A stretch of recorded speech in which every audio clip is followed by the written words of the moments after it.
I was born on the day my grandmother died, and she took all her family's luck with her, or so they said. In my small village in Owo, being born a girl was already considered unfortunate.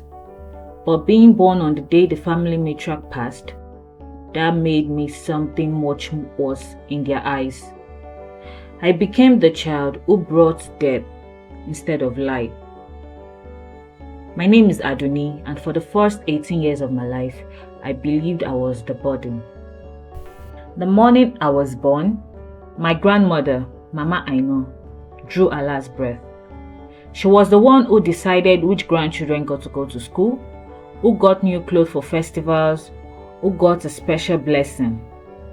The elders said her spirit was angry because I had stolen her life force.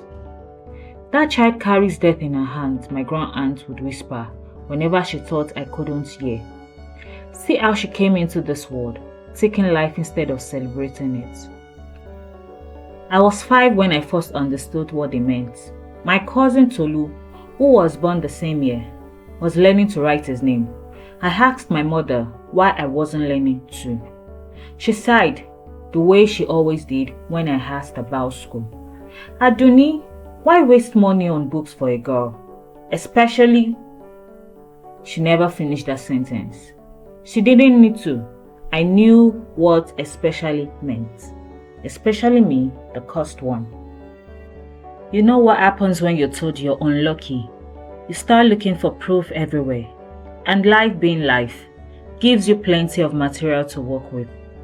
When I was 7, our neighbor's goat died the day after I pet it. Coincidence? Not in my family's eyes. You see, my father said to my mother that night, the child's touch brings misfortune. Keep her away from the animals. When I was 10, I begged to help in my mother's small trading business. She sold tomatoes and peppers at the local market. But the first day I went with her, it rained heavily and ruined half her goods. I should have known better, she muttered, packing up the soggy vegetables. You don't bring bad luck to work. By the time I was 14, I had stopped asking for things. What was the point?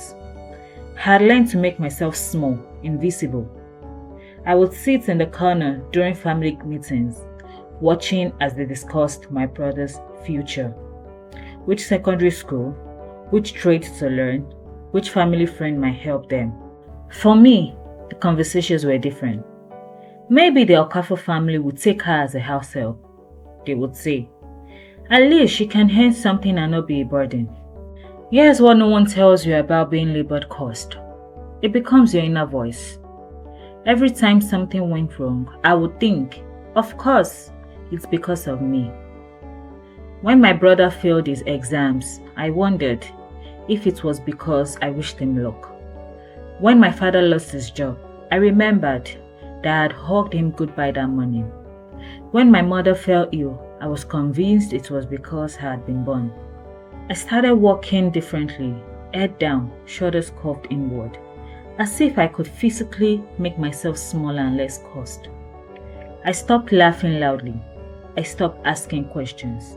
I stopped dreaming. Because what's the point of dreaming when you're convinced you're poison? But sometimes the universe sends you exactly what you need, disguised as an ordinary Tuesday. I was 16 carrying water from the well when I met Auntie Folake. She wasn't really my aunt.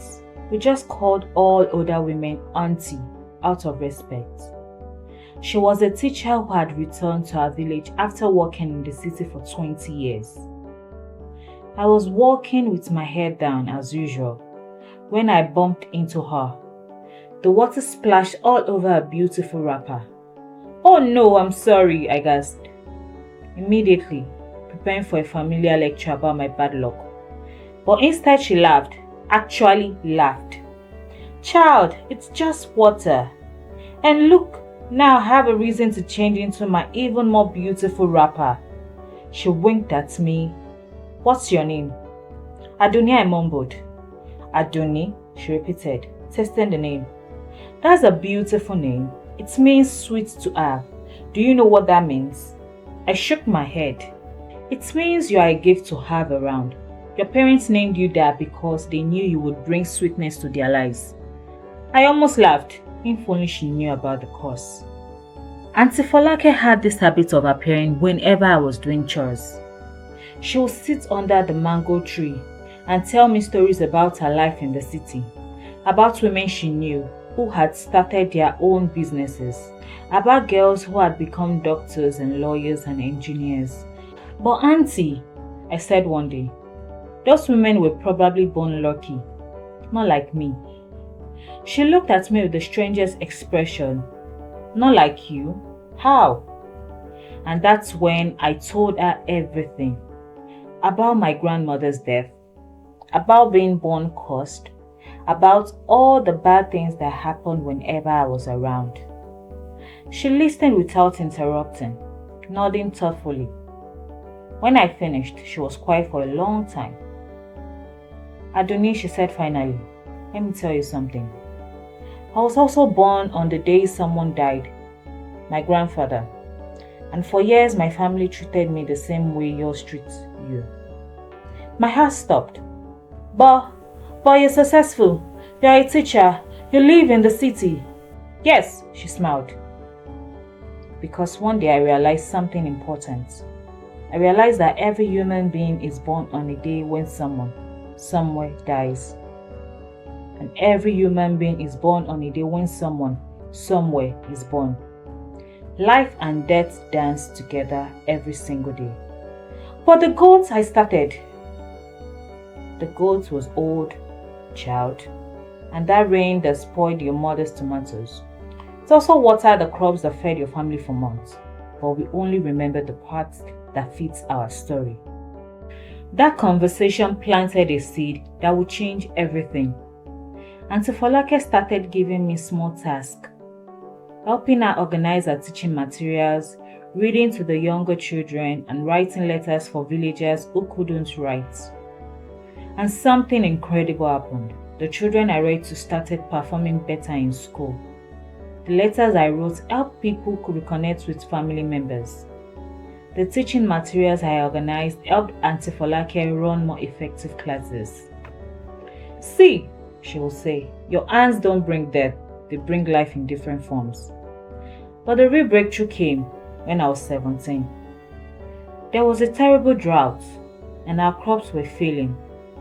My family was getting desperate and I could see them looking at me with that familiar expression, as if my very existence was making things worse. That night I couldn't sleep. I walked out to the small garden behind our house and sat among the watering plants. I found myself talking to my grandmother's spirits. Mama Aina, I whispered, if you really are angry with me, please tell me what to do. I'm tired of being the reason for everyone's problems. And then something amazing happened. I remembered something my mother had told me years ago. That grandmother had kept a small notebook where she wrote down all her farming wisdom. It was still in her old room, covered in dust. I found the notebook and inside, I discovered techniques for drought-resistant farming that her family had forgotten. Methods for water conservation, companion planting, soil preparation.